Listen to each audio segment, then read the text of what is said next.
Walt Disney World transformation is kicking into high gear, as today we have some major construction updates to discuss for Magic Kingdom, Hollywood Studios, and Animal Kingdom.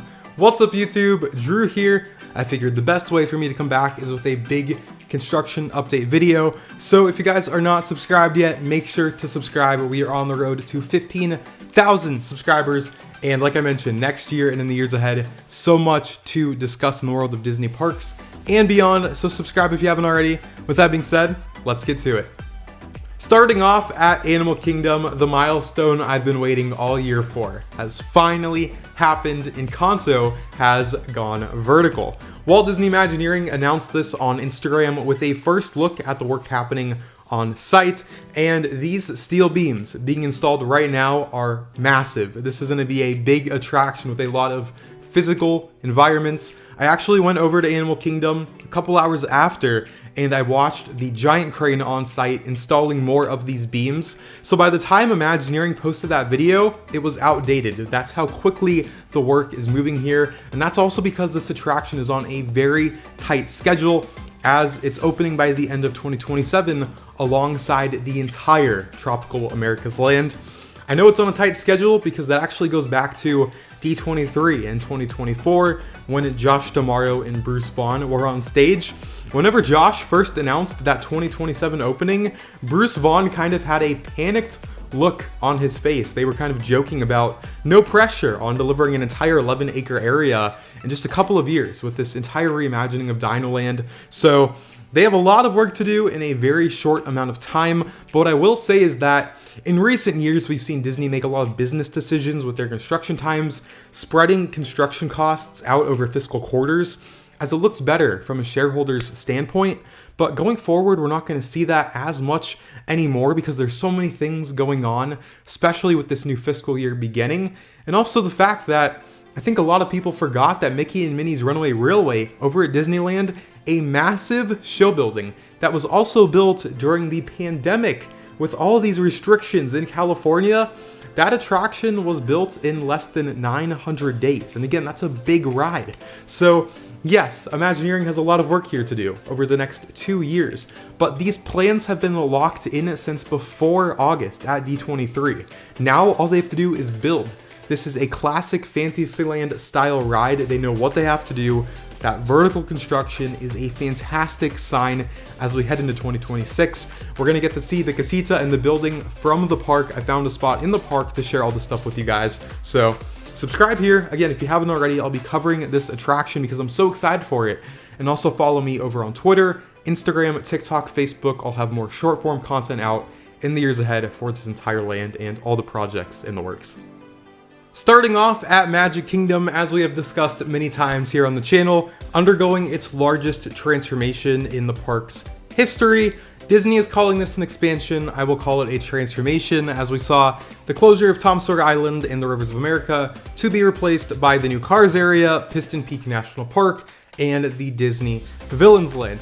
Now there's a ton of stuff to talk about here, and I actually want to go back to the end of September, as for weeks there were signs that no one was picking up on, and I reported that on Twitter. So if you guys aren't following me on Twitter yet, follow me at Drew Disney Dude. When I said that once the construction walls blocked off this entire area, major demolition was going to begin in October. Not only because those walls were going up to block the views into the project and construction itself, but because Disney's 2026 fiscal year began at the very end of September. Well, we are still in calendar year 2025, the fiscal year when it comes to shareholders and these reports, all the financial numbers on paper that the shareholders care about, that starts before 2026 actually begins. And as part of that, Disney's capital expenditures kick off. So once that fiscal year hits, all of the money starts to be spent in the parks. And that's when I said they are about to demolish Sawyer Island and the Rivers of America very quickly. No one's talking about this. I need to tweet about it. I did, and sure enough, just days later, major demolition began on Sawyer Island and the Rivers of America. Now, I am recording this video at the very beginning of December, and Sawyer Island and the Rivers of America have been completely demolished at this point.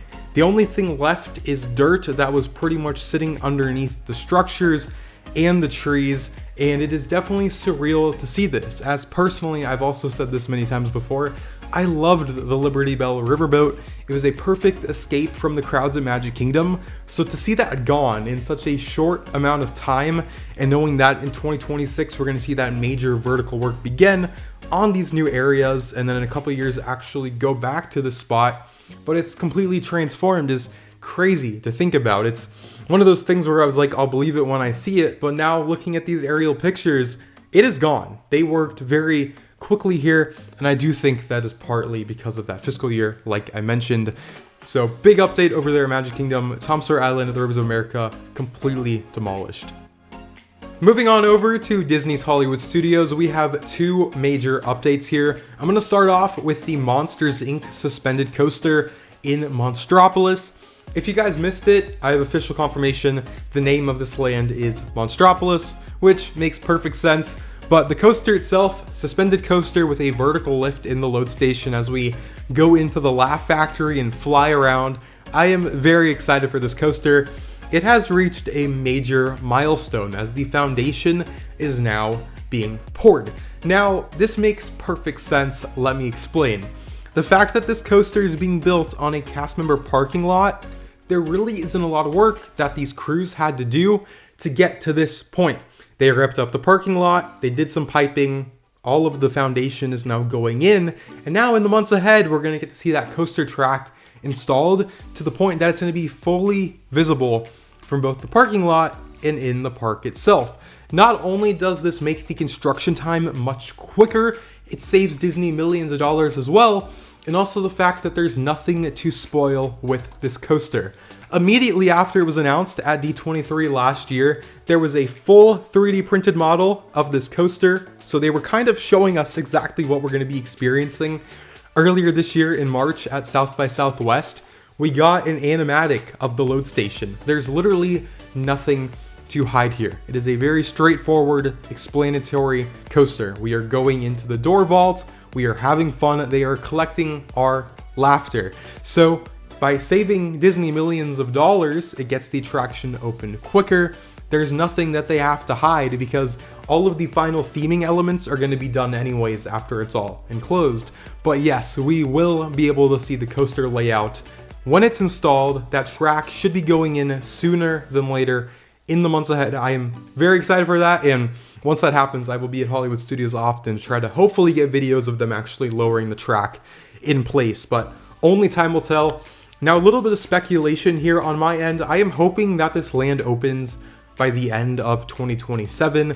That's a little bit earlier than I was originally anticipating, but the fact that, like I mentioned, this is a very straightforward build on a flat piece of land for the attraction itself, and the fact that the former Muppets Courtyard, all of those buildings already exist, so you're not really building anything new there. Any new things, like the entrance to the Harryhausen's restaurant and the little walkway going up to the coaster, that might take 6 months to build at most. Like, that's not a lot of work at all. So the fact that a lot of these structures already exist, the coaster is a box. It's a huge box, but it's just a box. I do think it's possible that this will open by the end of 2027, but that's my personal speculation, has not been confirmed by Disney. Whenever that opening year is revealed, I will cover that here and on all my other socials, so follow me there. I don't know when that will be, but hopefully next year at D23. The other shocking news at Hollywood Studios is that work is officially underway on Rock and Roller Coaster starring the Muppets, as this was not announced, which I'm actually pretty disappointed by. I wish that Disney would have communicated this, but I will say the reason why it's being done actually makes a lot of sense, and I'm a big fan of the decision. I'm just not a fan of it not being communicated. And that is that the pre-show for Rock and Roller Coaster starring Aerosmith has been permanently blocked off. No more backstage passes, no more limo, no more Aerosmith. Now you walk straight through that pre-show room and you just board the coaster, and that will be like that until the coaster itself closes at some point in 2026, and then the full transformation begins for this Muppets version of Rock and Roller Coaster. Now, some of you might be wondering, why do you close a pre-show and still have a coaster operational?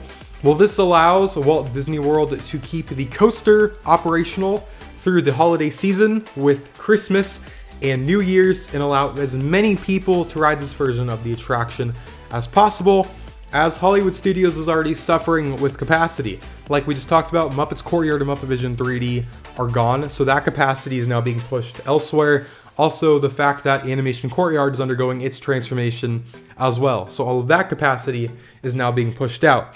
By keeping Rock and Roller Coaster open an extra few months and starting work on the pre-show early, it keeps a major e-ticket open, thousands of people per hour going on this attraction, and it allows the Imagineers to get to work on the biggest change as a part of this reimagining, which is the pre-show. The pre-show for Rock and Roller Coaster starring the Muppets is going to feature the Electric Mayhem, the first ever animatronic of Scooter, some penguins as audio animatronics as well, and then Kermit and Miss Piggy in digital form on screens in the corners. So again, I love that they're starting this work now. I love that they're not rushing it. They're giving themselves the right amount of time to get this right, especially the fact that we're getting multiple new animatronics here. I just wish it was communicated. So Rock and Roller Coaster in its final few months will not be in its full form, but as of now, we don't have a closing date for the coaster itself. Thank you guys for watching this video. Again, please subscribe. 2026 will be a major year at Disney parks worldwide, including Walt Disney World. And I'm gonna have a guide video out soon at the end of this month, talking about what's coming, what's happening, what to prepare for with your trips, and what to look forward to. So lots more on the way. Thank you again for watching. I'll see you all in my next video.